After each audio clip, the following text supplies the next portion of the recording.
ela apareceu morta atrás do altar, despida, com o crucifixo na boca. E o mais assustador, o convento inteiro fingiu que nada aconteceu. O que você vai ouvir aqui não é história de fé, é sobre mulheres presas em celas com véu, que nunca escolheram estar ali. É sobre pecados costurados em silêncio, bilhetes escondidos no meio da hóstia, e gritos abafados por cantos gregorianos. Por isso, antes de continuar, um convite. Se inscreva agora no canal. Sim, aqui a penitência é revelação. Deixe seu like para ajudar essa história a sair das sombras. E escreva nos comentários de qual cidade você está ouvindo. Porque esta noite, você vai entrar num convento onde nem Deus tinha permissão para ver tudo. Apague as luzes, feche a porta e prepare-se. O que essas freiras esconderam vai mudar o que você entende por salvação. Ela foi enterrada viva, e não por engano. O atestado de óbito dizia histeria religiosa. Mas quem ouviu os barulhos naquela madrugada sabe, aquilo não era delírio. Era desespero. Era uma jovem freira tentando sair da própria cova. Dizem que foi o chão do claustro que cedeu sozinho. Mas quando escavaram, viram as marcas, unhas cravadas no caixão. E uma expressão de horror que nem a morte conseguiu apagar. Seu nome era Clara. Tinha 22 anos e olhos que não aprendiam a baixar. Nunca foi submissa o suficiente, silenciosa o suficiente, quebrada o suficiente. E isso incomodava. Principalmente a Madre Superiora, que dizia que Clara abria demais a boca para uma serva do Senhor. Um dia, Clara gritou durante a missa. Não de dor, de revolta. Porque o padre havia lhe tocado de novo. E ela sabia que, dessa vez, ninguém ia protegê-la. Naquele convento, o maior pecado não era pecar, era falar sobre isso. O silêncio era mais sagrado que a Eucaristia. As freiras aprendiam desde cedo que a obediência era a única salvação, que o corpo era sujo, a vontade era satânica e a fala era o instrumento do demônio. Clara rompeu o ciclo e por isso foi punida, mas não da forma tradicional. Foi retirada para a purificação, como dizia o termo usado nos registros secretos do mosteiro. A cela onde ela foi trancada tinha apenas um crucifixo, um balde e uma lasca de pão. Ela passou dias lá dentro, sem confissão, sem banho, sem luz. As outras freiras ouviam seus cantos misturados com choro. E depois, nada. No 8º dia, o silêncio chegou. E com ele, a desculpa perfeita. Ela enlouqueceu. A madre disse que o demônio a levou, mas algumas freiras juram que foram os homens da sacristia, com uma pá e ordens. Antes de ser silenciada, Clara havia deixado um bilhete escondido atrás de uma pedra solta da capela. Nele dizia: se minha boca parar, escutem o chão. Ninguém entendeu. Até que, semanas depois, o jardim foi revirado por causa de uma reforma. E lá estava ela, enterrada com o hábito rasgado, mãos atadas e a boca cheia de hóstias. Talvez uma tentativa de purificação póstuma, ou talvez uma piada macabra, daquelas que só o céu entende. O convento tentou abafar, mas os rumores escaparam pelos corredores como incenso grosso demais para ignorar. Uma freira mais velha, irmã Beatriz, foi a primeira a se revoltar. Se Deus é justiça, então isso aqui é o inferno. Ela foi transferida no dia seguinte. Nunca mais vista. A nova regra dizia: nenhuma deve mencionar o nome da falecida. Clara virou sombra. E sombra, no convento, é o que sobra quando a fé perde a luz. Mas por que alguém enterraria uma freira viva? Porque ela viu demais? Disse demais? Ou talvez, porque era viva demais? O problema de Clara era esse. Tinha sangue quente, olhos de quem ainda sonhava. Não cabia na cela, nem na doutrina. E, acima de tudo, não sabia fingir que ser santa era sinônimo de ser submissa. Em um lugar onde o espírito precisava ser dócil e o corpo adestrado, Clara era insuportavelmente humana. É fácil pensar que histórias assim são exceção. Um erro isolado no sistema. Mas e se forem só a parte que escapou? Quantas Claras foram enterradas em nome da ordem? Quantas mulheres viraram oferendas para sustentar uma fé que não permite vozes femininas que gritam? Talvez a fé em si não mate, mas as instituições... essas têm mãos e ferramentas e homens que gostam de rezar com os olhos abertos demais. E se você acha que isso foi horrível, respira. Porque o que vem a seguir não é melhor. Vamos voltar alguns anos. Antes de Clara. Antes do enterro. Antes do grito. Porque para entender como tudo isso começou, precisamos visitar o dia em que as portas do convento se fecharam. Para nunca mais abrir. E antes de te levar até lá, uma pergunta.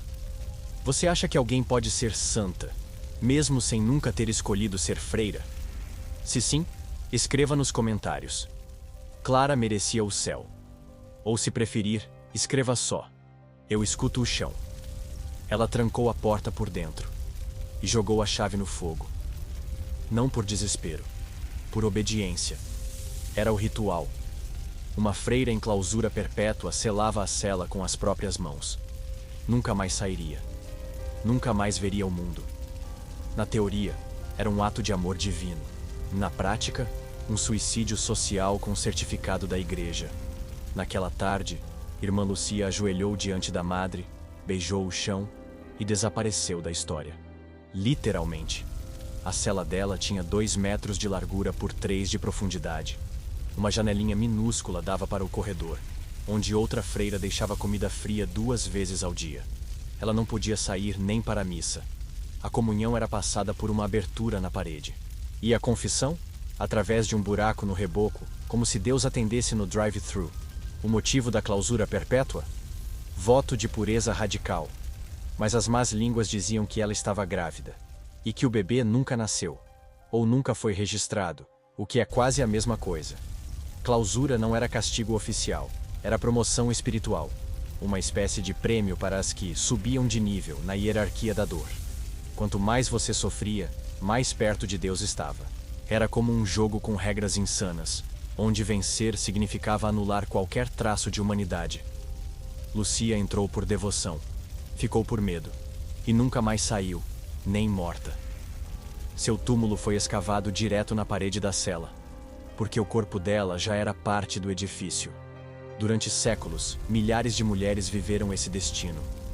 Algumas felizes, outras sedadas por orações repetidas até a mente afundar. E outras, como Lucia, resistiam em silêncio.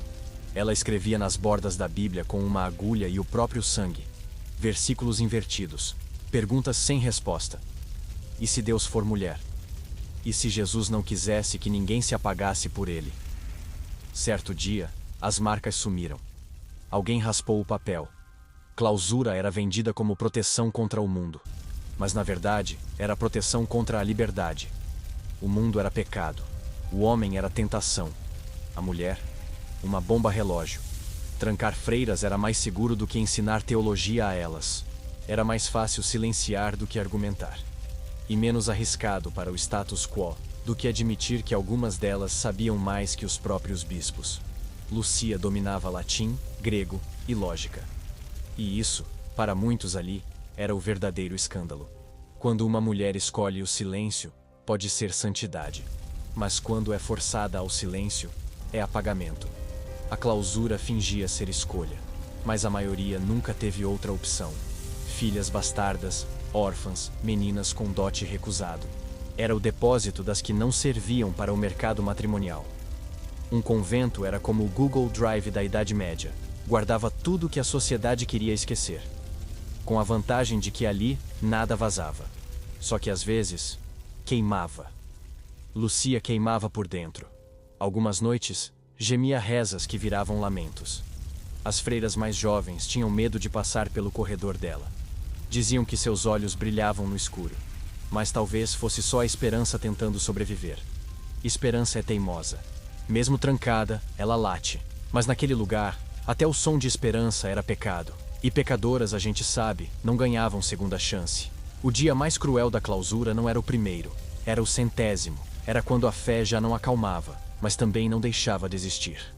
Quando Deus virava silêncio, e o silêncio virava grito. E o grito era engolido a seco.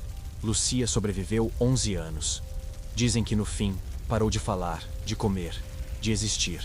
A madre chamou de elevação espiritual. Mas ninguém explicou o cheiro de mofo e suor que saía pela janelinha. Anos depois, reformaram o convento.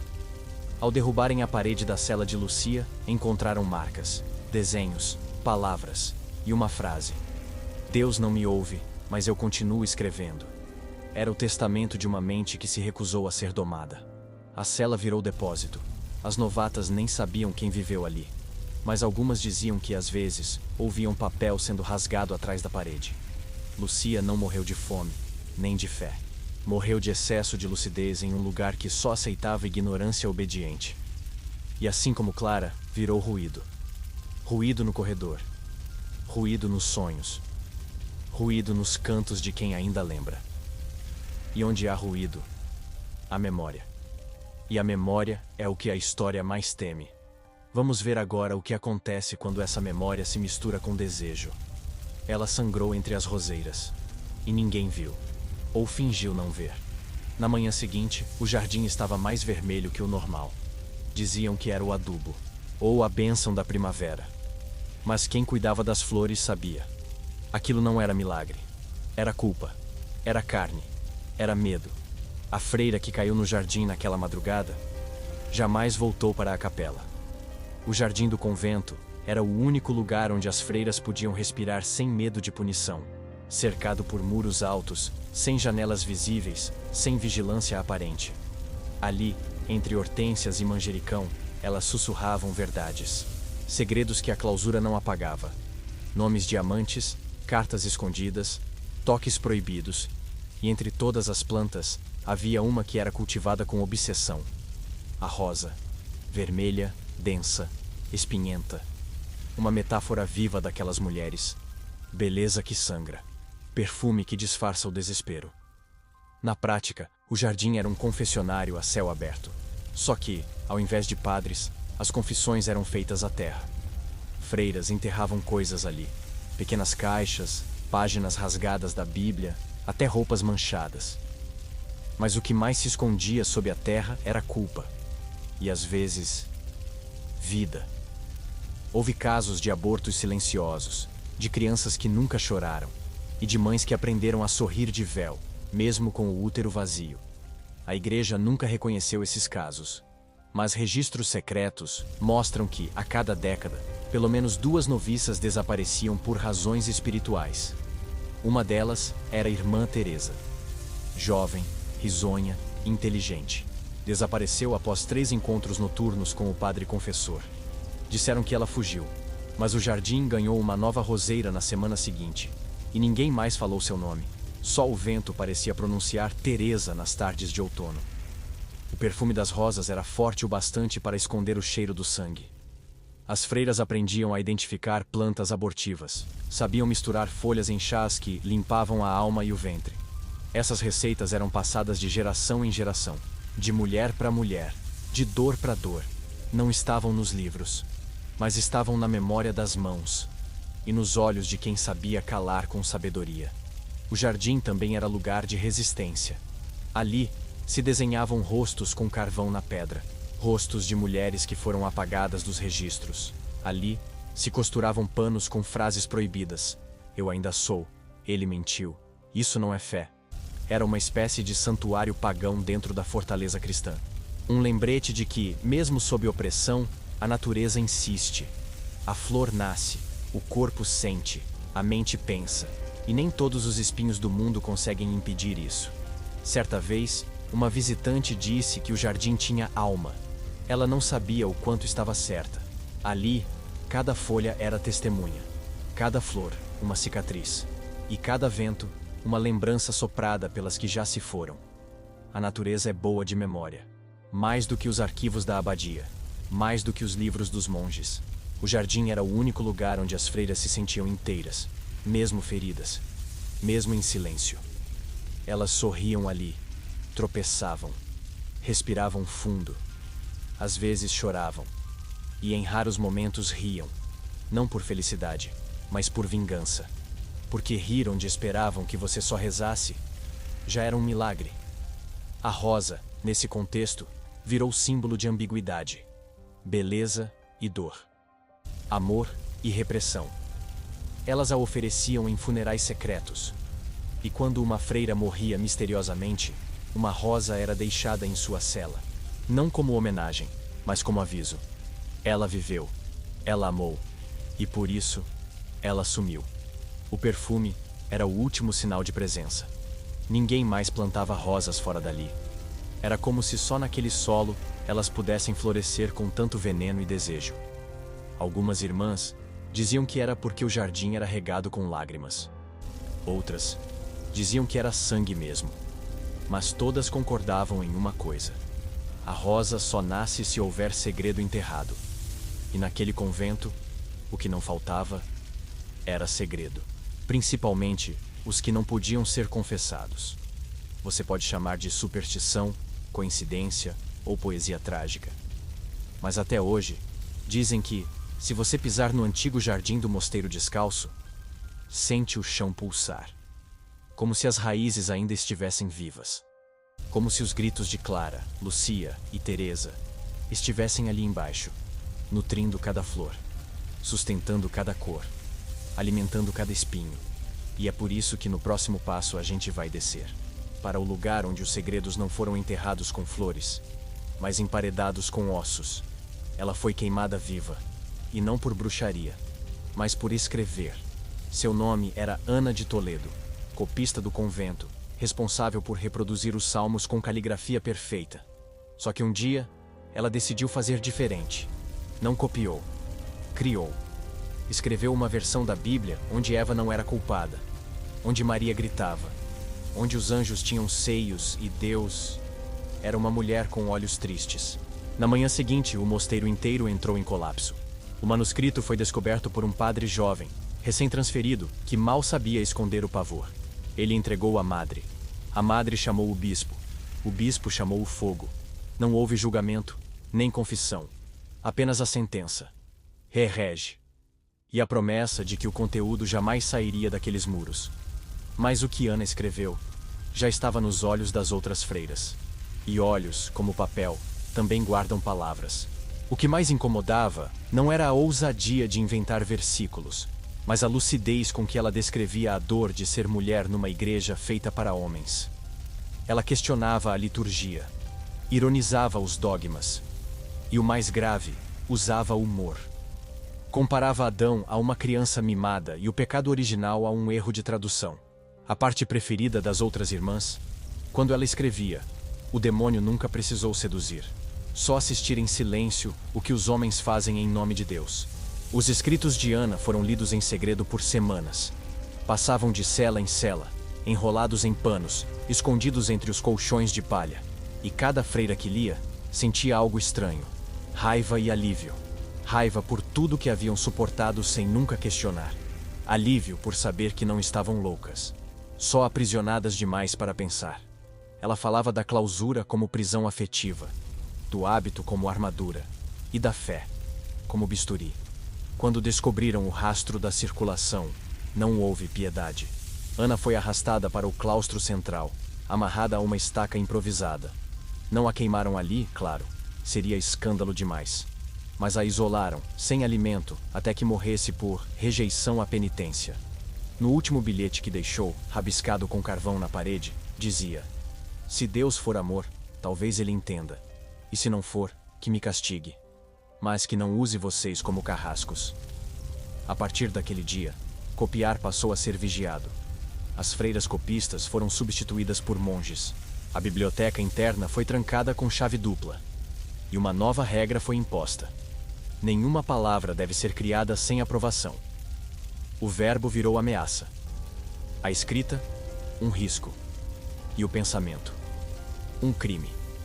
Mas nem tudo foi perdido. Dizem que uma das discípulas de Ana, irmã Mariana, conseguiu esconder parte dos textos originais. Costurou as páginas dentro do forro do hábito. E quando foi enterrada, levou as palavras com ela. Anos depois, durante uma reforma no ossuário, um hábito grosso foi encontrado em perfeito estado, com páginas intactas, e frases que ainda queimavam. Pecado é viver uma vida que não é sua. Esse episódio virou lenda. As freiras mais novas contavam a história de Ana em sussurros. Não como herege, mas como santa secreta. Aquela que escreveu o que ninguém teve coragem de dizer. E que morreu sorrindo, mesmo sendo julgada por homens que nunca entenderam a dor de menstruar em silêncio, ou de amar sem poder tocar, ou de pensar sem poder falar, ou de escrever, e ser queimada por isso. A Bíblia de Ana nunca foi canonizada, mas nas noites de confissão, algumas irmãs a citavam baixinho, como quem recita um feitiço, ou uma memória que insiste em não morrer. Porque palavra tem esse poder. Mesmo quando apagada, ela volta. Mesmo quando queimada, ela fumaça. E onde há fumaça, há resistência. Ana de Toledo virou fumaça. Mas a fumaça entrou nos pulmões do convento e fez tossir até os que fingiam não ver. E é por isso que depois dela, o convento nunca mais teve paz. Nem as freiras, nem os padres, nem Deus.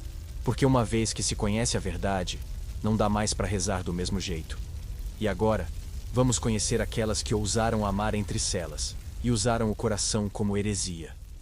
Ela foi encontrada com o hábito encharcado de sangue, mas sem nenhum ferimento visível. O sangue estava entre as pernas, e também no papel. Uma carta, escrita com a tinta que o corpo oferece quando a alma não aguenta mais. Não era um desabafo, era um grito. Endereçado a outra mulher. Assinado com um nome que a madre mandou riscar dos registros para sempre. A freira que escreveu aquilo se chamava Elvira. Era noviça, recém-chegada, filha bastarda de um nobre que quis limpá-la da vergonha. Tinha olhos vivos, voz doce e um talento absurdo para a escrita. Tanto que passou a trabalhar copiando salmos para o altar. Mas enquanto copiava, também escrevia o que sentia. Escondia bilhetes entre os pergaminhos, dobrava versos entre as dobras do véu. Era amor. Mas também era insubordinação. A destinatária? Irmã Constanza. 5 anos mais velha, freira de voto perpétuo, rosto de santa e mãos que tremiam ao toque. As duas se encontravam no jardim, durante a troca das flores da capela. Nunca se beijaram em público.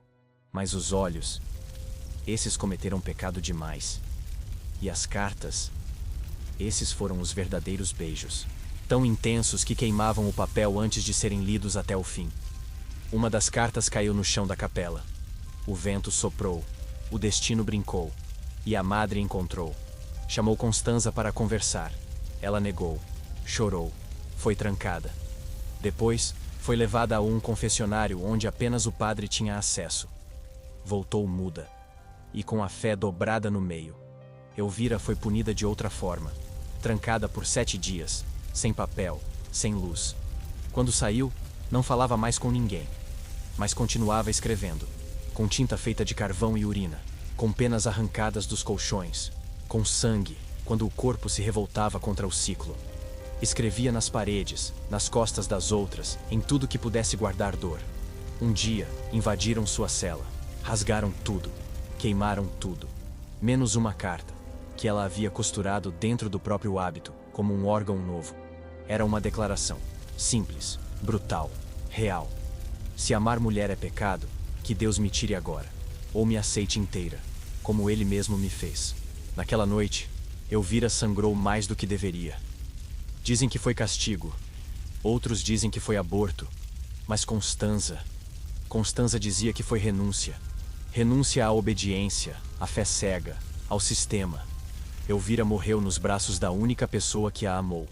Não como santa, mas como mulher. Depois disso, Constanza foi transferida para um convento distante. Levou consigo apenas uma flor seca e um pedaço da carta original. Nunca mais falou. Nunca mais escreveu.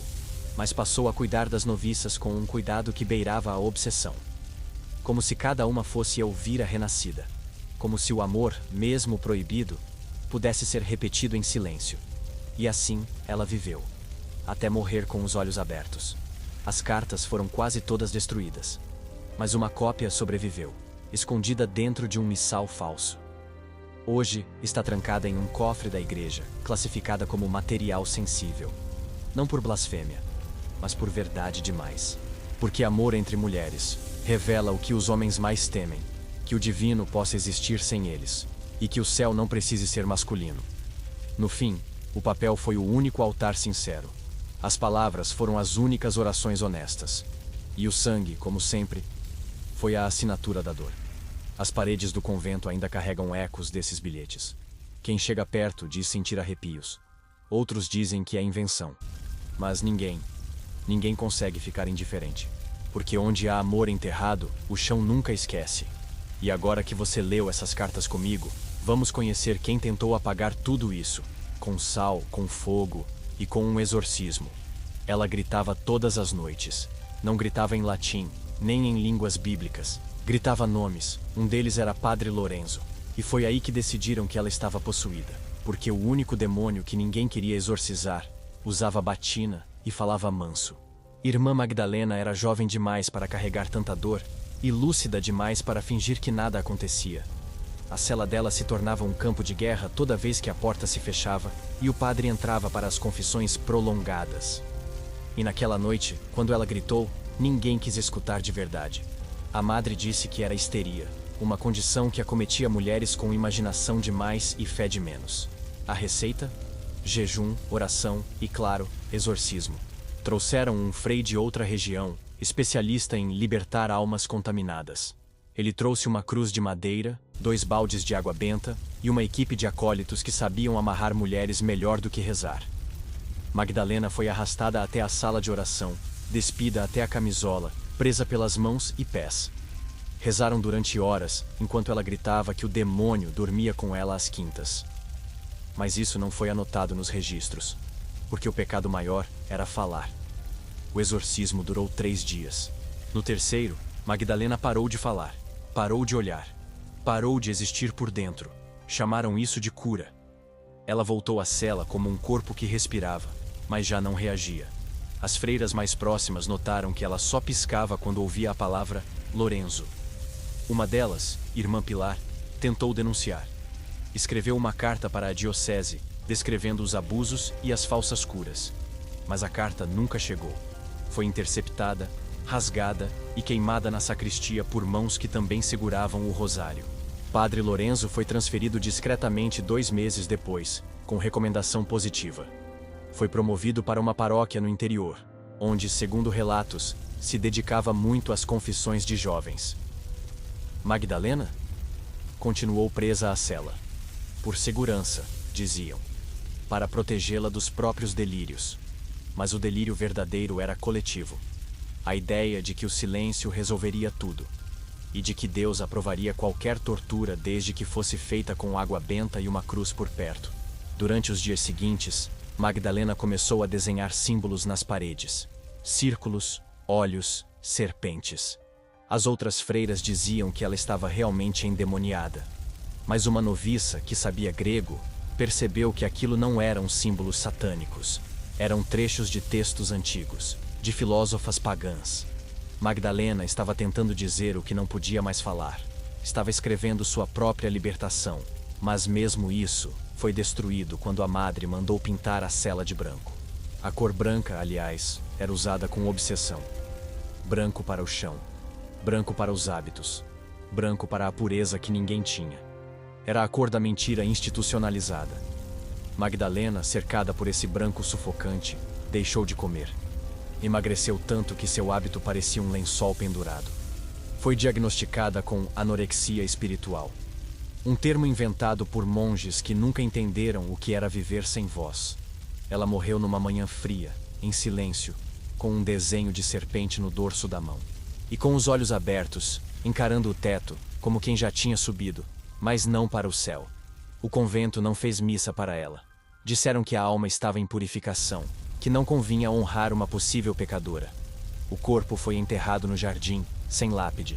Mas uma semana depois, flores começaram a crescer sobre a terra. Não rosas, lírios. Brancos, claro.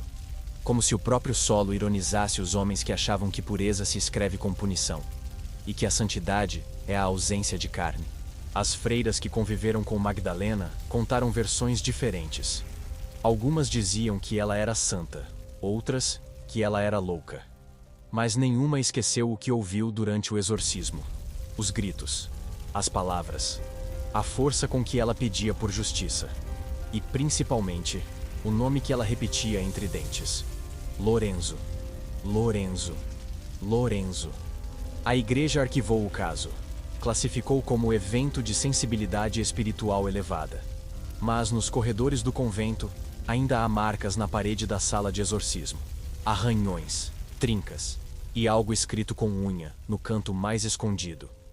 Não é o diabo que me toca à noite. Essa frase ficou, porque o cimento, às vezes, tem mais consciência do que quem segura o crucifixo. A história de Magdalena não virou milagre, nem folheto vocacional. Virou ruído, um tipo de assombração que ninguém menciona em público, mas todos evitam passar perto. É o tipo de história que a igreja teme não por blasfêmia, mas por ser verossímil demais. Demônio que ninguém vê? Tudo bem. Mas um padre predador? Isso não dá para canonizar, só dá para esconder. E enquanto os homens rezavam pelos pecadores, as mulheres enterravam seus traumas. Mas nem tudo que é enterrado fica quieto, porque agora vamos descer ainda mais, para onde as palavras foram emparedadas junto com ossos. Ela se ajoelhou até os joelhos sangrarem, e mesmo assim, disse que não era suficiente. O pecado ainda estava nela. Nos quadris, nos seios, no cheiro da pele depois do banho. Então, ela decidiu arrancar o pecado com o que tinha. Um pedaço de vidro escondido sob o colchão. E a convicção de que a dor purifica. Na manhã seguinte, quando encontraram a cela, havia sangue nas paredes. E uma freira sorrindo com os lábios roxos, como se tivesse finalmente agradado a Deus. Essa era a irmã Antônia. Tinha 29 anos e uma devoção que beirava o fanatismo. Foi ela quem instituiu o hábito de dormir no chão de pedra, mesmo com colchão disponível. Dizia que as confortáveis eram as primeiras a cair em tentação. Ela se flagelava todos os dias após a oração da manhã. Usava um cilício preso à coxa que a impedia de andar direito. E sorria quando doía, porque era ali que, segundo ela, a graça descia. Antônia não era louca. Era obediente demais para isso. O corpo, no convento, era tratado como inimigo. Não podia ser olhado. Não podia ser sentido. Menstruação era chamada de maldição mensal. Tocar-se era heresia silenciosa. Engordar, preguiça espiritual. Ter espasmos durante o sono, visita demoníaca. O corpo feminino ali era uma bomba prestes a explodir, e por isso precisava ser domado, ferido, submetido. A rotina de mortificação era ensinada como virtude. Dormir pouco, comer menos, sangrar em silêncio. Quanto mais dor, mais pureza. Quanto mais frieza, mais elevação. A lógica era perversa. Ser mulher era impuro. Ser freira era negar a mulher. E ser santa era apagar qualquer traço de prazer. Muitas freiras desenvolviam hábitos compulsivos. Umas se cortavam. Outras comiam sabão. Algumas arrancavam os próprios cabelos durante as vigílias noturnas. A madre dizia que era a alma tentando se libertar do corpo. Mas nunca oferecia ajuda. Só penitência. Porque naquele mundo, dor era moeda. E quanto mais você sofria, mais respeitada era. A lógica da opressão era um dogma com véu e auréola. Mas havia exceções. Irmã Cecília, por exemplo, não se flagelava. Ela escrevia. Mantinha um diário escondido atrás de uma tábua solta no piso. Nele, contava como odiava o próprio corpo, mas também como às vezes o amava em segredo. Descrevia o toque do vento na pele, o calor das mãos nas próprias coxas antes de dormir, e a culpa que vinha depois, como uma nuvem espessa. Ela chamava isso de a dança entre céu e inferno. Um dia, o diário foi descoberto. Foi lido em voz alta diante de todas as freiras. Cecília foi chamada de suja, impura, blasfema. Teve que ficar 3 dias ajoelhada diante do altar, sem água. Morreu desidratada. Mas o que mais assustou a madre foi que, antes de morrer, ela disse: se Deus me criou com corpo, então por que não posso habitá-lo? E morreu olhando para o próprio ventre. A partir daí, a repressão aumentou. Todos os espelhos foram retirados do convento. As freiras passaram a se confessar mesmo por sonhos impróprios. E qualquer contato físico, mesmo um abraço, era considerado risco espiritual. Era o corpo como um campo minado, e a alma como uma criança aterrorizada andando descalça sobre a própria carne. Viver ali era viver em guerra consigo mesma. E rezar era pedir perdão por existir. As novatas eram ensinadas desde o primeiro dia. Você não é mais mulher. Você é serva. E servas não sentem. Servas não gozam. Servas não questionam. E se sentirem algo, ofereçam como sacrifício. Porque até o desejo era propriedade da instituição. O resultado disso tudo era previsível. Freiras que enlouqueciam em silêncio. Corpos que adoeciam sem motivo aparente. Sorrisos que desapareciam lentamente, como folhas que murcham em altar sem sol. E mães, muitas mães, que nunca geraram, mas choravam como se tivessem perdido filhos que só existiram no útero da saudade. O corpo não perdoa a repressão. E é por isso que no próximo passo, vamos atrás das que tentaram escapar, ou pelo menos, desaparecer sem que ninguém percebesse. Ela sumiu numa manhã de domingo. O sino tocou para a missa. Os bancos estavam alinhados. O pão já havia sido consagrado. Mas o lugar de irmã Domitila permaneceu vazio. A madre disse que ela havia sido transferida para outro convento, em espírito de missão. Mas ninguém nunca recebeu cartas dela. Nenhuma visita. Nenhuma palavra. E o mais estranho, a cela dela já estava limpa antes mesmo que alguém notasse sua ausência.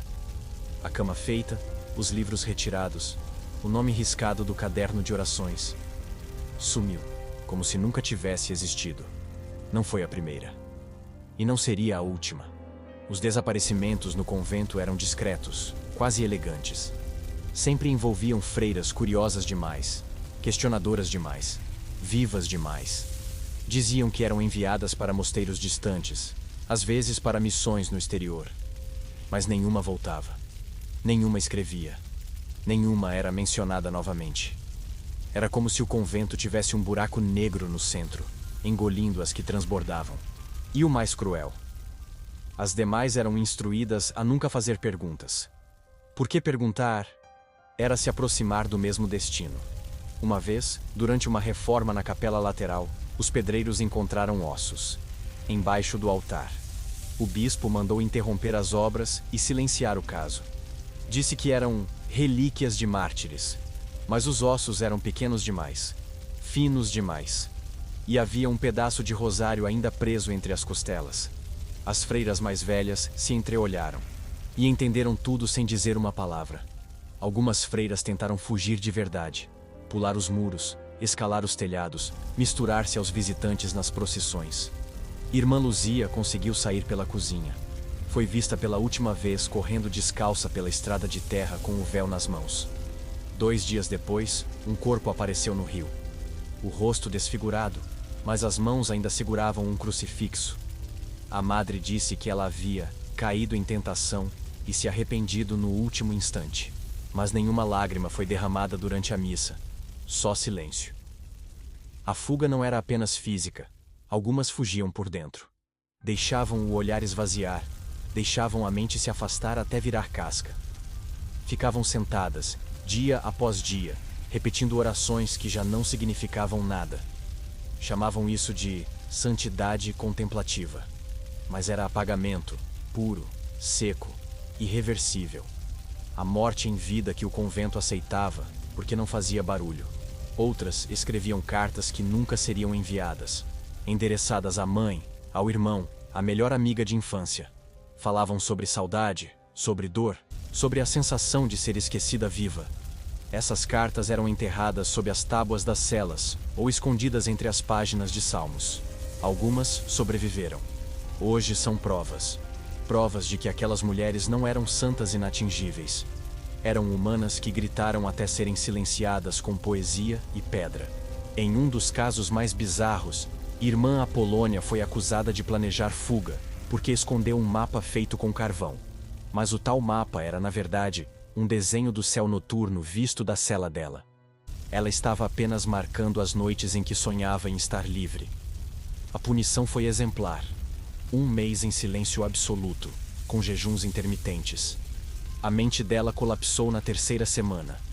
Passou a conversar com os santos das pinturas, a escrever em línguas inventadas. Chamaram de possessão leve. Mas talvez tenha sido só a sanidade, pedindo as contas. E mesmo assim, algumas freiras resistiam. Guardavam sementes. Literalmente. Sementes que plantavam em vasos escondidos atrás da cozinha. como forma de manter algo crescendo nelas. Um broto, uma folha, uma florzinha tímida. Era pouco, mas era símbolo. Símbolo de que, apesar de tudo, a vida não se renderia tão fácil. Nem mesmo quando tudo em volta cheirava a missa e mofo. As que desapareciam viravam histórias sussurradas nas noites de tempestade. As noviças as chamavam de as ausentes. Não como lamento, mas como lenda. Como se, de alguma forma, elas tivessem vencido o sistema, escapado do ciclo. E quando o vento soprava forte pelas janelas mal vedadas, diziam que era Domitila, voltando para buscar mais uma. Mais uma que ousasse amar, sonhar, escrever, fugir. Mais uma que entendesse que fé não é prisão, e que silêncio demais apodrece até a alma. No fim, nenhuma delas fugiu de verdade. Foram expulsas da própria história. E ser esquecida é o pior tipo de exílio. Mas nós lembramos, porque a cada nome riscado existe uma história escondida, e a cada história esquecida, uma verdade silenciada.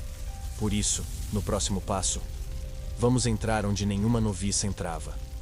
Na cripta das proibidas. A cripta não tinha chave, tinha senha. E a senha era o silêncio. Só a madre, o capelão e uma freira escolhida a dedo podiam descer. Oficialmente, era um lugar de oração. Na prática, era depósito de tudo que precisava desaparecer. Relíquias falsas, livros censurados, objetos inadequados. E corpos. Sim, corpos. A escada era estreita, úmida, feita de pedra mal encaixada. Descia em espiral como um intestino de pedra, engolindo quem ousasse entrar. Lá embaixo, o cheiro era uma mistura de mofo, vela velha e ossos que não foram bem lavados pela bênção. As paredes eram forradas por nichos com ossadas anônimas. Algumas com crucifixos ainda presos ao peito, outras com véus grudados aos crânios. Mas o mais chocante era o que não estava registrado em lugar nenhum. Ninguém sabia exatamente quantas mulheres estavam enterradas ali, porque algumas nunca existiram oficialmente, e outras tinham seus nomes trocados para não manchar a reputação do mosteiro. Maria do Espírito Santo era um nome genérico usado para cobrir as vergonhas. Tinha pelo menos 8 ossadas com esse nome. E nenhuma delas era a mesma pessoa. Era o jeito santo de deletar identidades incômodas. Ctrl plus Alt plus Amém. No canto mais escuro da cripta, havia um baú trancado. Dentro dele, estavam os registros mais perigosos. Diários rasgados, cartas inacabadas, listas de castigos assinadas com sangue. E um livro preto, encapado com couro, sem título. Nele, relatos de visões, milagres perturbadores e eventos que a igreja classificou como impossíveis de comprovar. Mas entre as páginas, algo ainda mais inquietante. Nomes de freiras que haviam sido recolhidas ao silêncio eterno. E ao lado de cada nome, uma data. E nenhuma explicação. Durante uma limpeza forçada, irmã Jacinta, a freira encarregada de cuidar da cripta, enlouqueceu. Começou a repetir os nomes das ossadas em voz alta. Dizia que elas estavam acordando, que os ossos sussurravam, que cada relíquia guardava uma confissão. Ela foi retirada do convento e internada. Mas antes de partir, deixou uma frase escrita com carvão na parede da cela. Elas ainda rezam, mas não por nós. A cripta era um segredo sujo escondido sob a pureza arquitetônica da capela. Era como o subconsciente do convento, onde se guardava tudo que não podia ser visto à luz do dia. E como todo inconsciente reprimido, às vezes, transbordava. Velas acendiam sozinhas. Livros mudavam de lugar. Crucifixos caíam durante a missa. A madre dizia que era o diabo, mas talvez fosse só a verdade tentando sair do porão.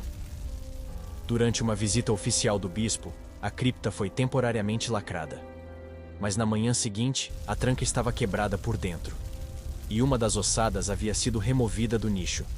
Estava no centro do piso, com os braços abertos. Ninguém assumiu. Ninguém explicou. Mas naquela semana, 3 freiras pediram para sair do convento. Todas negadas. O mais simbólico da cripta era sua arquitetura.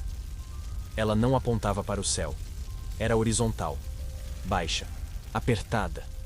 Como se até depois da morte, aquelas mulheres fossem obrigadas a não ocupar espaço. A santidade era estreita, e até os ossos sabiam disso. Hoje, a cripta está fechada ao público. Virou setor técnico de conservação patrimonial. Mas as freiras que ainda vivem no convento evitam o corredor que leva até lá.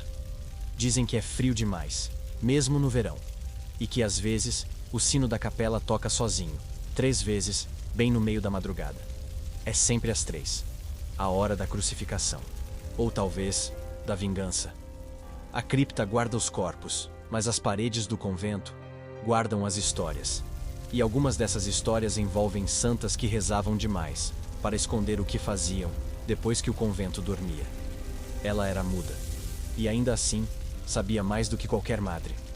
Não por revelação divina, mas porque escutava o que ninguém dizia em voz alta. Irmã Germana não falava desde criança, um trauma que nunca foi explicado. Mas seus olhos observavam tudo. Era ela quem comandava a cozinha do convento há quase 20 anos. Sabia quem jejuava por fé, quem vomitava por culpa, quem escondia pão seco na manga do hábito. E mais importante, sabia preparar chás que curavam dores que a igreja preferia não nomear.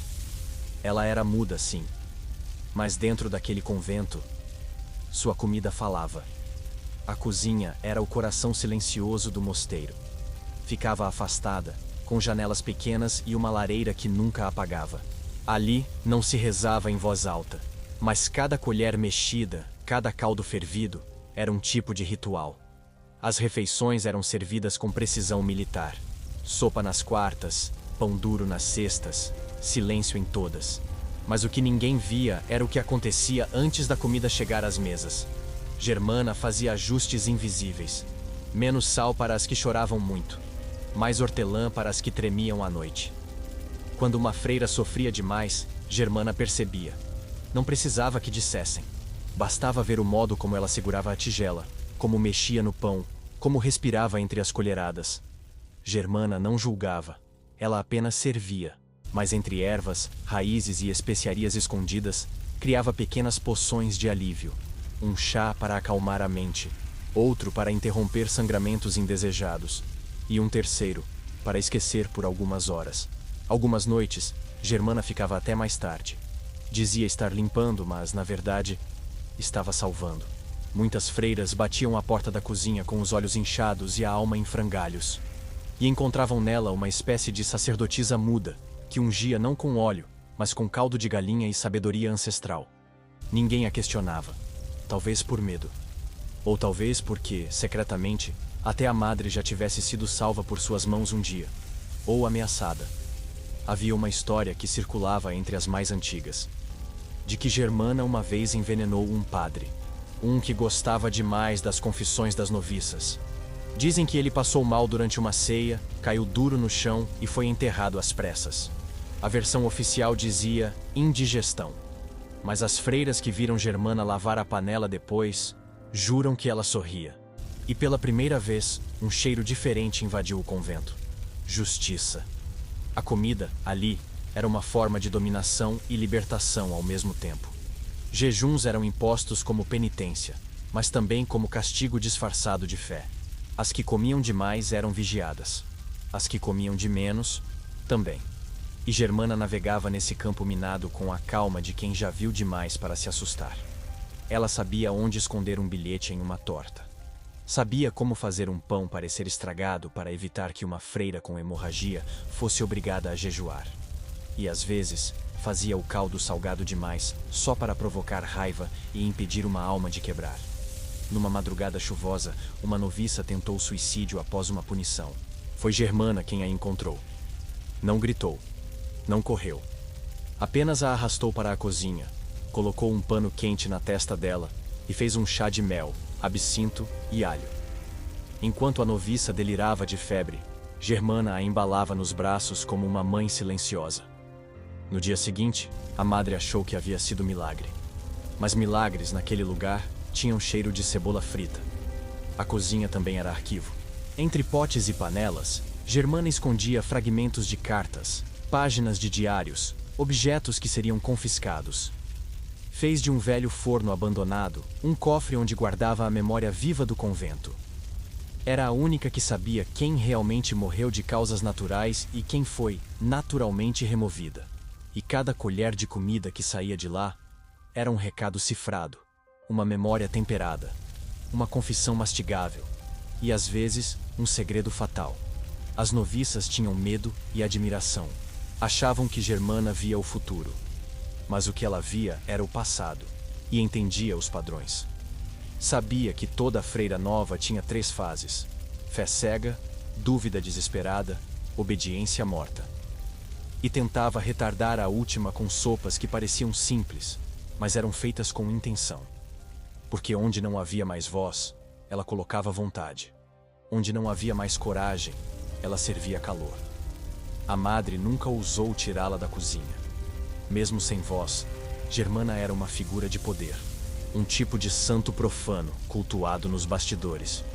E ninguém, absolutamente ninguém, ousava mexer com ela, porque sabiam, se a comida mudasse de gosto de um dia para o outro, era sinal de que algo muito errado estava para acontecer, ou já tinha acontecido.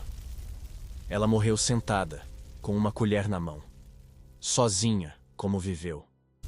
Mas o caldo que deixou no fogo não queimou. Ficou no ponto. Como se até a morte tivesse respeitado sua receita final. Dizem que desde então, nenhuma sopa mais teve o mesmo gosto.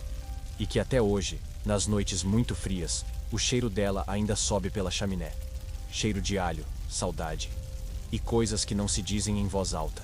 E é nessa mesma noite, com essa fumaça no ar, que as freiras voltavam aos seus leitos. Mas nem todas dormiam, porque o convento, à noite, guardava outros segredos. Ela desenhou o próprio rosto, e por isso foi punida. Não por vaidade, não por orgulho, mas por ousar lembrar quem era. Irmã Beatriz foi encontrada com carvão nas mãos e olhos cheios de lágrimas. Tinha passado a noite toda rabiscando a parede de sua cela. Não santos, não mártires, mas mulheres, nuas, tristes, vivas. O rosto que ela tentava desenhar era o seu, mas a cada tentativa, algo escapava. O formato do nariz, a curva dos lábios, o olhar. Como se o espelho ausente tivesse corroído a memória do próprio reflexo. Ela desenhava como quem grita com as mãos, como quem se agarra às últimas lembranças de humanidade. Porque o hábito escondia mais do que o corpo, escondia a identidade. E Beatriz já não se reconhecia nem em oração. Quando a madre encontrou os desenhos, não gritou. Apenas olhou fixamente para as figuras nuas, com cicatrizes visíveis, olhos fundos e seios murchos. Depois mandou pintar tudo de branco. De novo. A cor do silêncio. A cor da covardia. A cor que sempre chega para apagar o que arde demais. E que transforma a dor em decoração. Mas os desenhos voltaram. Dessa vez, nas costas dos panos de prato, entre as páginas dos salmos, embaixo dos colchões. Beatriz desenhava em segredo. Com carvão, com sangue, com o que tivesse. Não era arte. Era sobrevivência. Cada traço era um lembrete. Eu ainda sou alguém. E cada corpo nu, uma confissão. Ainda existo fora da clausura. Era pornografia espiritual, segundo o confessor. Ela foi levada ao bispo para interrogatório. Ficou 3 dias em jejum, ajoelhada em pedra, com os olhos vendados. Quando voltou, não desenhava mais, mas olhava fixamente para a parede da cela, como se os desenhos ainda estivessem ali. Chamaram isso de castidade restaurada. Mas o olhar de Beatriz era o de quem sabia que a verdade tinha sido apagada. Não da parede, mas da alma. E que a tinta branca não cura a ausência. Uma noviça, amiga de Beatriz, conseguiu esconder um dos desenhos originais. Era o retrato de uma mulher com as mãos no ventre e os olhos fechados. No canto inferior, a frase: lembrar é resistir. A madre nunca descobriu esse desenho. Ele sobreviveu escondido dentro de um livro de cânticos antigos e foi encontrado 100 anos depois por uma restauradora. Ela não entendeu de imediato o que via, mas chorou mesmo assim. O convento proibiu qualquer forma de expressão artística depois disso. Nada de bordados com traços livres, nada de margens decoradas nos livros. Até o canto gregoriano foi reduzido ao básico. Diziam que a arte despertava o ego, mas o que realmente temiam era que a arte lembrasse essas mulheres de que ainda eram humanas e que ainda podiam sentir e criar. Beatriz nunca mais sorriu, mas também nunca mais apagaram os desenhos da memória das outras freiras. Ela virou símbolo do que acontece quando uma mulher ousa se enxergar dentro de um sistema que exige invisibilidade. Quando tenta lembrar o rosto que tinha antes de dizer amém. O rosto que amava, que chorava, que desejava. E que foi sendo apagado, traço por traço, por dogmas disfarçados de humildade. Beatriz sobreviveu, mas sua imagem foi enterrada. Não em túmulo, mas em paredes pintadas de branco. A cela dela foi selada após sua morte. Mas dizem que nas noites em que a lua entra por uma fresta do teto, é possível ver o contorno de um rosto voltando à parede, aos poucos. Como se nem a cal, nem o tempo, nem o esquecimento fossem capazes de vencer aquilo que foi desenhado com dor. O rosto de uma mulher que não foi santa, nem mártir, mas apenas alguém tentando lembrar quem era. E isso, naquele lugar, era crime. Imperdoável. Agora que você viu os traços proibidos, prepare-se para as vozes apagadas. Porque a seguir, vamos descer mais uma vez, para onde as freiras enterradas ainda cantam. Elas cantavam mesmo depois de mortas. Não era metáfora, era fenômeno. Às 3 da manhã, o som ecoava pelas pedras do convento como um lamento vindo do útero da terra. Baixo, harmonioso, devastador. A cripta era o lugar onde os corpos das indesejáveis eram escondidos, mas suas vozes recusaram silêncio. Certa noite, um frade que dormia próximo ao altar levantou apavorado. Jurava ter ouvido um coral feminino entoando versos que não existiam na liturgia. E quando desceu para verificar, encontrou a vela apagada e o chão úmido de lágrimas. A cripta proibida não constava no mapa original do convento. Foi descoberta por acaso, durante a reforma de uma parede. Atrás do reboco, havia uma porta de madeira carcomida, selada com cera e uma cruz invertida entalhada em silêncio. Ninguém quis abrir, mas a curiosidade, como a fé, sempre encontra um jeito. E quando finalmente entraram, o cheiro de incenso podre e ossos úmidos cortou o ar como faca. Ali estavam os esqueletos das freiras, canceladas pela graça. E junto deles, partituras. Sim, partituras. Cânticos escritos à mão, com frases de louvor à deusa mãe, à natureza, ao corpo. Não eram hinos. Eram gritos musicados. Alguns versos falavam de amor entre mulheres. Outros, de dúvidas sobre a culpa de Eva. E outros, amaldiçoavam homens que usavam o nome de Deus como desculpa para o domínio. As notas eram simples, mas a melodia, inesquecível. E perturbadora para quem só conhecia o som da obediência. A madre mandou selar a cripta novamente. Disse que o lugar havia sido contaminado por forças que mascaravam santidade com heresia. Mas não conseguiu impedir que as músicas escapassem. Durante meses, freiras passaram a cantar dormindo. Sempre a mesma melodia, sempre com lágrimas no rosto. As mais jovens começaram a ter pesadelos com corais soterrados. E uma noviça até desmaiou durante a missa, após sussurrar uma frase em latim antigo que não constava em nenhum livro autorizado. Diziam que era possessão. Talvez fosse só lembrança. O bispo foi chamado para exorcizar o convento. Andou pelos corredores com água benta, sal grosso e medo. Mas quando entrou na capela, uma das velas explodiu. E por um instante, a luz projetou na parede. A sombra de uma mulher com véu e boca aberta como quem ainda canta. Ele saiu branco. Cancelou o exorcismo e disse que Deus opera de formas misteriosas. Depois disso, nunca mais pisou ali. As partituras foram levadas, mas uma freira copista conseguiu memorizar cada nota. Chamava-se Irmã Helena e durante anos cantava sozinha no jardim, fingindo que era apenas uma cantiga inocente. Mas as palavras carregavam o sal das antecessoras. Era um canto de resistência, de comunhão secreta. E quando outras freiras começaram a aprender de ouvido, o convento tremeu. A madre tentou calar o levante, mas o som já tinha atravessado os muros. E o que canta dentro da pedra, ninguém segura. Helena foi punida. Mas antes disso, ensinou a música a uma visitante. Uma restauradora que fingia catalogar manuscritos, mas era historiadora secreta da fé feminina. Ela levou a canção para fora, gravou num estúdio escondido. E hoje, há um arquivo perdido na internet chamado Vox Umbrae, o canto das esquecidas. Ninguém sabe quem postou, mas quem ouve, sente a espinha gelar. A cripta foi selada de novo, mas as paredes do convento continuam vibrando. Dizem que, em noites sem lua, as pedras respiram. E se você colar o ouvido numa delas, escuta uma harmonia aguda e delicada. Como lamento, como memória, como aviso, como vingança.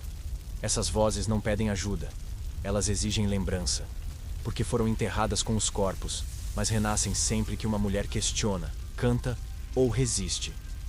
São as vozes das que não aceitaram o apagamento, das que desafinaram o coral da obediência. E por isso, viraram eco. Eco que sobe pela garganta das que ficaram. E das que, mesmo em silêncio, continuam ouvindo. E agora que você também ouviu, é hora de seguir em frente. Até o dia em que o bispo cruzou o portão e tudo desandou. Ele chegou com cruz dourada no peito, perfume francês e sorriso de mármore. Dizia-se enviado direto do arcebispo, mas não trazia livros. Trazia olhos, olhos treinados para vigiar o que não era dito e tocar o que não podia ser tocado. Era um bispo jovem, elegante demais para aquele lugar úmido. E no mesmo dia da sua chegada, uma noviça desapareceu. Chamava-se Irmã Clara, não a mesma do início desta história, mas tão inocente quanto. Tinha apenas 16 anos e uma fé ainda em construção. Foi ela quem serviu o vinho durante a ceia de recepção do bispo. Depois disso, ninguém mais a viu. A madre disse que ela fora chamada para missão especial em outro convento, mas a cela ficou intacta, a roupa ainda no cabide, e o rosário, abandonado no chão. Duas freiras mais velhas suspeitaram, mas sabiam que qualquer insinuação contra um bispo resultava em punição imediata. Mesmo assim, uma delas, Irmã Felícia, escreveu uma carta em segredo. Descreveu tudo: o comportamento dele, o sumiço da noviça, o olhar da madre. Mas a carta nunca saiu. Foi encontrada queimada no forno da cozinha, entre cascas de batata. A freira que tentou avisar foi enviada para retiro espiritual. Nunca voltou. Nos dias seguintes, a rotina mudou. Missas diárias, silêncio ainda mais rígido e sorrisos falsos toda vez que o bispo passava. A presença dele era uma ferida disfarçada de bênção, e sua mão abençoava cabeças com toques demorados demais. Uma freira confidenciou ter sido chamada à noite para a confissão privada. Voltou com os olhos vermelhos e os pulsos arranhados, e nunca mais falou. O jardim, antes lugar de resistência, foi trancado. A madre dizia que era para reformas, mas ninguém viu operários. O que viram foi o bispo entrando lá, sozinho, por 3 noites seguidas. E em uma manhã chuvosa, uma roseira foi arrancada às pressas. No lugar, terra nova e cheiro de ferro. Ferro e segredo. Na missa de domingo, o bispo pregou sobre santidade feminina. Falou de obediência, pureza e silêncio. Chorou no altar. Algumas freiras aplaudiram. Outras abaixaram a cabeça. E uma delas desmaiou ao ver que o cálice do altar tinha o mesmo arranhão do espelho da cela de Clara. Ninguém comentou, mas todas entenderam. Depois de 7 dias, ele partiu. Deixou bênçãos, uma cruz nova na parede principal e pavor. 2 noviças pediram para sair do convento. Foram recusadas. A madre andava tensa. A capela foi lavada com água benta até o chão ficar esverdeado, mas o cheiro não saía. E as orações saíam desafinadas, como se a presença dele tivesse desarrumado até os salmos. Semanas depois, durante uma tempestade, uma carta foi encontrada no telhado. Encharcada, quase ilegível, mas com uma frase intacta. Ele me disse que Deus me escolhera, mas não era Deus que estava lá. Era a letra de Clara, a verdadeira Clara, que provavelmente nunca saiu daquele convento, e cujo nome agora só vive nas paredes molhadas pelo vento.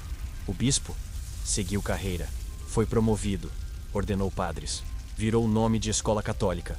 Nunca foi questionado, porque homens de batina não são julgados por sombras, só canonizados, depois que as vítimas são esquecidas. Clara não foi a única, só foi a que mais gritou, ainda que ninguém a ouvisse. E quando o jardim floresceu com uma rosa negra meses depois, as freiras entenderam. Algumas mortes não pedem missa, pedem memória. E silêncio não é paz, é cumplicidade. E antes que esse silêncio te anestesie, vem comigo descobrir como até a morte podia ser transformada em penitência poética. Ela foi enterrada com um rosário nas mãos, um sorriso costurado no rosto e uma mentira no atestado de óbito. Irmã Ludovina, 38 anos, morta por colapso espiritual. Mas o corpo dizia outra coisa. Marcas nos pulsos, hematomas no pescoço e olhos que não fecharam nem com reza brava. Na manhã de sua morte, o convento cheirava a incenso demais, como se tentassem abafar o cheiro de medo com lavanda e mirra. O enterro foi silencioso e teatral. O caixão selado, as freiras obrigadas a cantar um hino de rendição sagrada. Ludovina era conhecida por sua lucidez. Sabia demais, lembrava de tudo, fazia perguntas, tinha memória boa o suficiente para desagradar homens que preferiam freiras distraídas. Seu último mês foi marcado por jejuns forçados e isolamento total. Diziam que era recolhimento voluntário, mas ninguém que sai por vontade própria precisa ser arrastada para a cela. O mais inquietante era o ritual em si. O corpo era lavado com vinho e água benta, vestido com o hábito mais novo e perfumado. O caixão enfeitado com flores brancas e, às vezes, cartas falsificadas para simular despedidas. O cortejo passava pela capela em fila dupla. A madre conduzia com expressão serena, mas as mais sensíveis sentiam o peso da encenação, como se estivessem enterrando a consciência do convento, não uma freira. Algumas mortes aconteciam durante a noite, sem aviso, sem grito, sem testemunha. Pela manhã, a cela amanhecia vazia. A versão oficial, levada para tratamento espiritual. Mas as freiras mais antigas sabiam que quando o sino dobrava 3 vezes sem missa marcada, era morte. E quando o corpo era enterrado em menos de 6 horas, era encobrimento. Os rituais eram impecáveis, mas a beleza da cerimônia era proporcional à violência do silêncio que a precedia. Era uma maquiagem fúnebre para a dor que não podia ser nomeada. Uma freira chegou a comentar que os enterros pareciam casamentos invertidos. Flores, véu, promessas eternas, mas em vez de festa, sepulcro. E em vez de noivo, Deus, ausente como sempre, presente apenas no protocolo. Uma vez, irmã Amália deixou uma carta antes de morrer. Dizia: "Se algo me acontecer, saibam que eu não desisti. Me tiraram." A carta foi encontrada por uma noviça e entregue à madre. Nunca mais se falou disso. Mas semanas depois, um rolo de papel higiênico na enfermaria trazia a mesma frase, rabiscada à mão, letra tremida, mas reconhecível. Era como se a frase tivesse sobrevivido à própria autora e passasse a circular como um fantasma. Ludovina foi enterrada sob a oliveira do pátio, uma árvore antiga que já vira mais covas do que colheitas. As raízes cresciam tortas, como se recusassem a absorver tanto trauma. Algumas freiras diziam que era sagrada, outras que era maldita. Mas todas sabiam que se você dormisse debaixo dela, tinha pesadelos, ou memórias que não eram suas. A madre justificava tudo com teologia. É o plano divino. Deus recolhe as que estão prontas. A carne é fraca, mas a alma é eterna. Mas por dentro, até ela tremia ao ouvir o nome Ludovina, porque Ludovina sabia de um segredo que desapareceu junto com o corpo, ou pelo menos, quase, porque o que foi enterrado às pressas, às vezes floresce sem permissão. Meses depois, uma noviça chamada Verônica encontrou algo estranho. Enquanto regava a oliveira, viu que a terra estava remexida. Escavou com as mãos e achou um pedaço de tecido. Era parte do hábito de Ludovina, com um bolso interno costurado à mão. Dentro dele, um papel, com apenas 2 palavras. Ela resistiu. Ninguém soube quem ela era, mas todas entenderam que podia ser qualquer uma. A partir de então, sempre que uma freira morria, alguém procurava o bolso secreto. Algumas vezes encontravam folhas, outras desenhos, outras Nada. Mas o ritual passou a ser delas. Um contra-ritual. Uma forma de dar sentido à perda, mesmo que simbólica. Porque se o convento escondia a morte com incenso e latim, as freiras reagiam com sementes, bilhetes e sussurros. E isso era mais sagrado do que qualquer missa.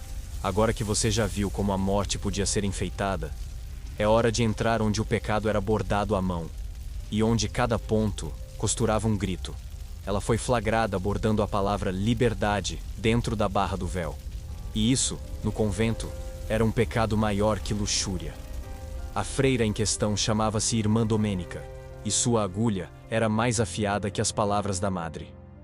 Costurava escondida durante as orações, transformando panos de altar em diários visuais. Nada de flores, cruzes ou símbolos sagrados. Ela bordava frases, pequenas, inofensivas à primeira vista, mas explosivas no contexto certo.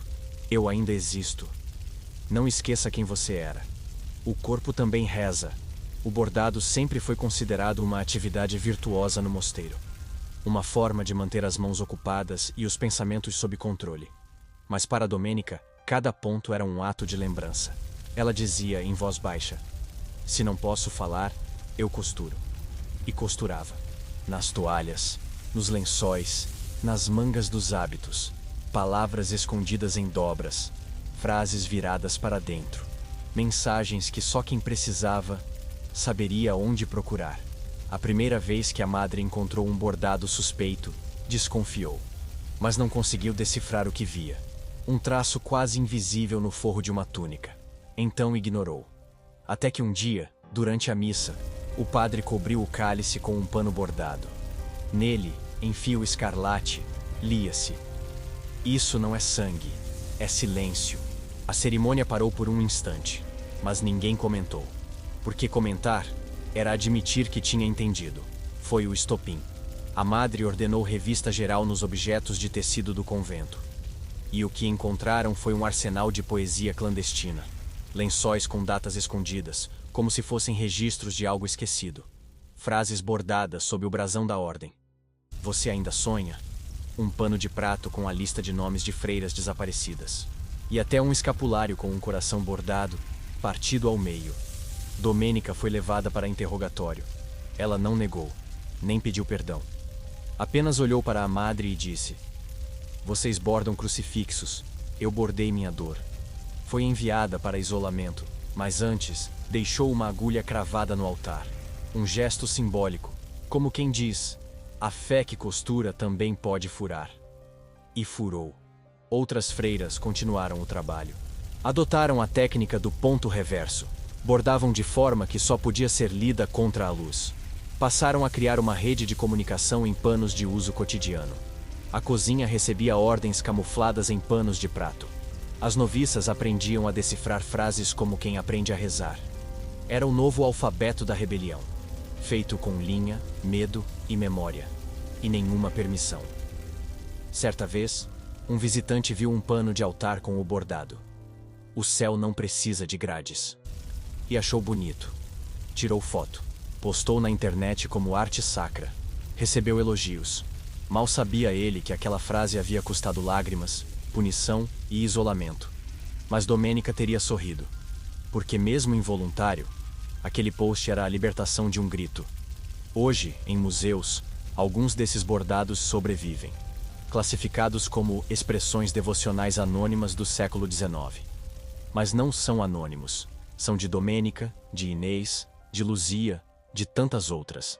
São fragmentos de vozes que a igreja tentou enterrar sob veludo, mas que costuraram seu caminho até o futuro, ponto por ponto, dor por dor. E se você duvida que uma agulha possa mudar um destino, é porque nunca sangrou segurando uma, ou nunca foi silenciado com véu. Elas foram, e transformaram o que era opressão em resistência bordada. Agora, prepare-se. Porque nem todas usaram linha. Algumas usaram fogo. Elas se reuniram em segredo.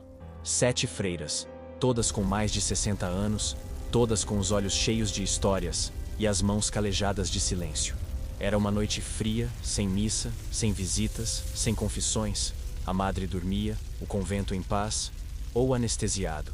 E foi nesse intervalo, entre 2 séculos de obediência e uma eternidade de medo, que elas decidiram fazer algo impensável: jantar juntas. De verdade. Não era uma ceia litúrgica. Era pão fresco, queijo contrabandeado, vinho escondido atrás da estante de hóstias. Riram. Riram como nunca. Comeram com as mãos. Derramaram o vinho sem culpa. Rasgaram o hábito da vergonha. Falaram nomes proibidos. Relembraram as que haviam sumido. Contaram histórias que nunca tiveram final. E fizeram o que mais temiam. Se olharam nos olhos, como iguais. Irmã Benedita, a mais velha, começou a cantar. Não um salmo, mas uma canção antiga de infância, anterior à clausura. E uma a uma, as outras foram acompanhando. A letra falava de uma mulher que cozinhava liberdade com farinha e lágrimas. A melodia era torta, mas o sentimento era inteiro. Durante aquele canto, elas não eram freiras. Eram mulheres, inteiras, presentes, vivas. Irmã Rosalina trouxe uma vela, não para oração, mas para queimar um papel. Nele havia escrito: prometo calar, obedecer e não pensar. Ela queimou lentamente, como quem dissolve um veneno. As outras seguiram. Queimaram cópias dos votos perpétuos, listas de punições, cartas que nunca enviaram. O ar ficou denso, mas ninguém tossiu. Era o cheiro da primeira liberdade.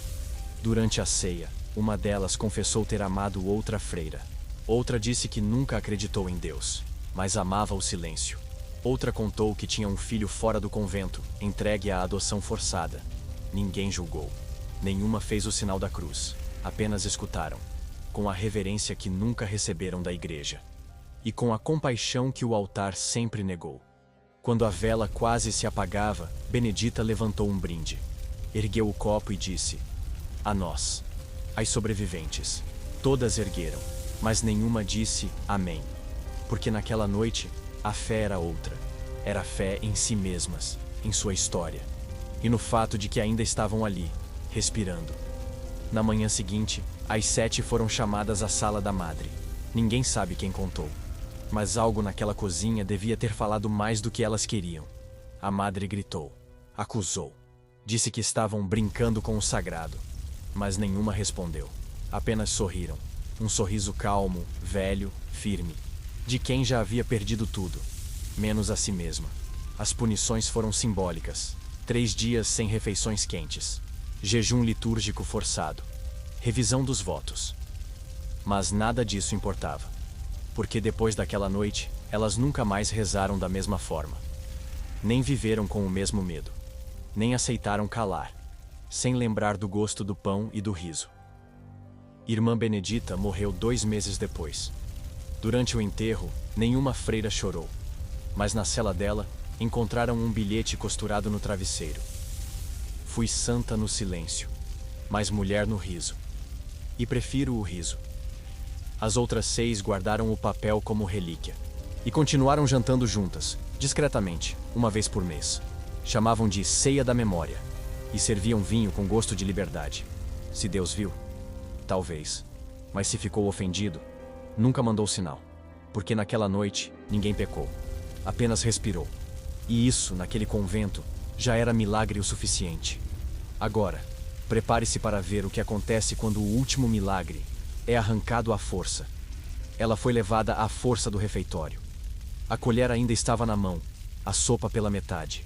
2 freiras seguraram seus braços com firmeza e a madre andava na frente, sem olhar para trás.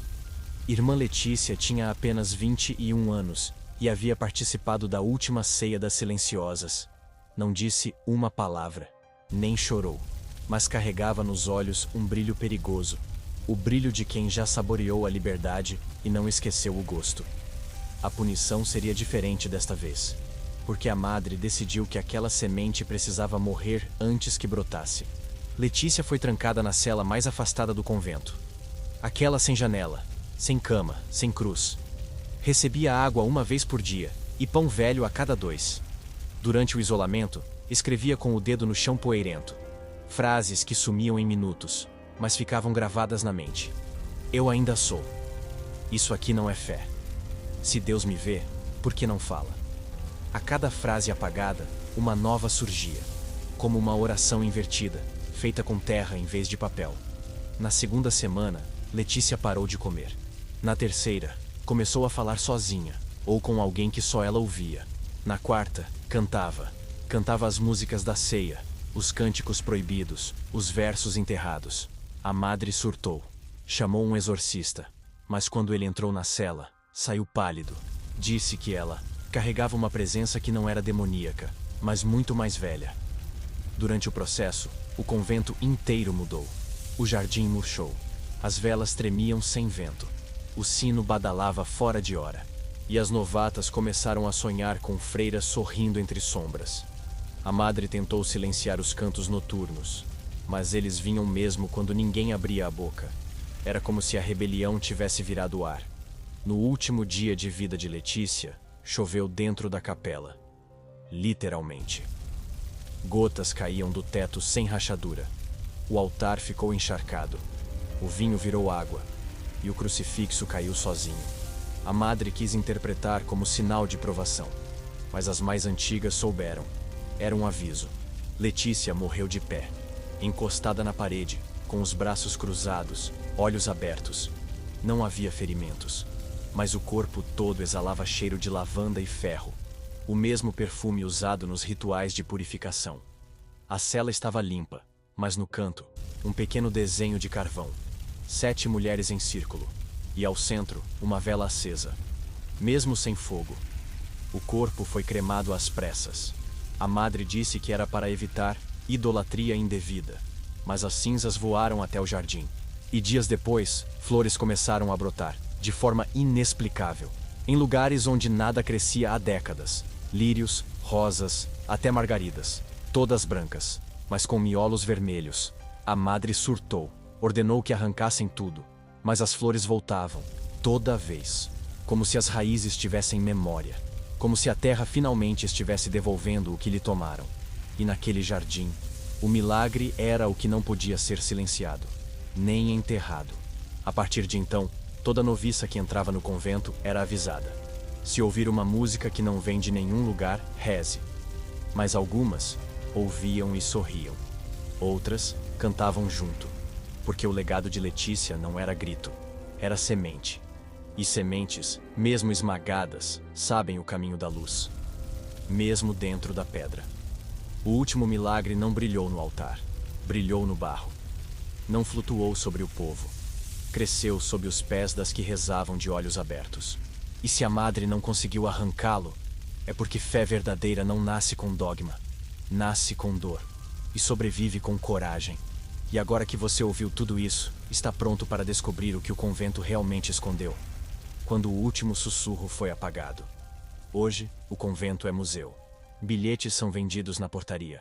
As celas viraram atrações. As rezas, gravações automáticas. Visitantes passam rápido pelos corredores, tiram fotos das paredes e sorriem sem saber. Sem saber que ali, nem tudo foi perdoado. Que debaixo da pedra batizada, ainda há sangue seco. Que os ossos escondidos não se contentam com vitrines. E que o silêncio ainda fala. Uma mulher com véu mostra aos turistas a cela onde vivia uma santa que morreu rezando. Mas não conta que a santa tinha as unhas quebradas e os olhos costurados. Na sala do refeitório, quadros com molduras douradas. Nenhum deles mostra as freiras que riram na ceia proibida. Nenhuma delas tem nome nos registros oficiais. Mas tem cheiro na parede, rastro na madeira, presença no ar. Dizem que à noite, o museu fica mais frio, que os sensores de movimento disparam sozinhos e que o áudio das orações começa a tocar, mesmo desligado. Alguns funcionários evitam trabalhar de madrugada. Outros juram ouvir frases inteiras sopradas por vozes que não têm boca. Ela resistiu. Eu ainda existo. Isso aqui não é fé. Há uma cela trancada, a única não aberta à visitação. A guia diz que está em restauração. Mas atrás daquela porta há apenas o que nunca foi apagado. A cela de Irmã Clara. No chão, o tijolo ainda manchado. Na parede, camadas e camadas de tinta branca. Mas se a luz entra num certo ângulo, as palavras voltam. A cripta também foi lacrada. Agora se chama Área de Preservação Arqueológica. Mas ninguém quer escavar de verdade, porque todos sabem o que pode ser encontrado ali. A Bíblia de Ana, o diário de Cecília, os ossos de Teresa, o pano bordado de Domênica. E as vozes que recusam esquecimento, as que ainda cantam. E quando alguém pergunta por que tantas freiras sumiram, a resposta é sempre a mesma: vocação. Como se vocação justificasse ausência, dor, apagamento. Como se toda mulher que veste um hábito estivesse feliz. Mas a história não é feita do que dizem, é feita do que escondem. E essas freiras escondidas são as donas da verdade, mesmo quando ninguém mais quer ouvir. O convento ainda vive, não nas missas, mas nas mulheres que ousam dizer não, nas que se amam, se escrevem, se bordam, nas que queimam votos, questionam dogmas, fazem da dor oração própria, nas que sangram e continuam sagradas. Porque sagrado não é silêncio, sagrado é coragem. E você que ouviu até aqui precisa decidir. Vai embora como os turistas, achando que era só uma história sombria, ou vai lembrar? Vai escrever algo, dizer algo, fazer algo para que isso nunca seja enterrado de novo? Se essa história te tocou, deixe nos comentários. Elas ainda cantam. E ajude essa melodia a atravessar os séculos. Algumas histórias não morrem, elas esperam. Dormem entre paredes frias, em conventos de pedra, sob véus de silêncio e liturgias ensaiadas. Mas quando alguém escuta de verdade, elas voltam. E quando voltam, não pedem desculpas, exigem eco. Hoje, esse eco é você. Se essa história despertou algo que você não consegue explicar, inscreva-se no canal, porque aqui a gente escuta o que o mundo tenta calar. Deixe seu like para que essa verdade escondida encontre outras almas. E nos comentários, escreva de onde você está ouvindo. Afinal, cada freira esquecida merece ser lembrada em voz alta. Elas ainda cantam. E agora você também pode ser parte do coro.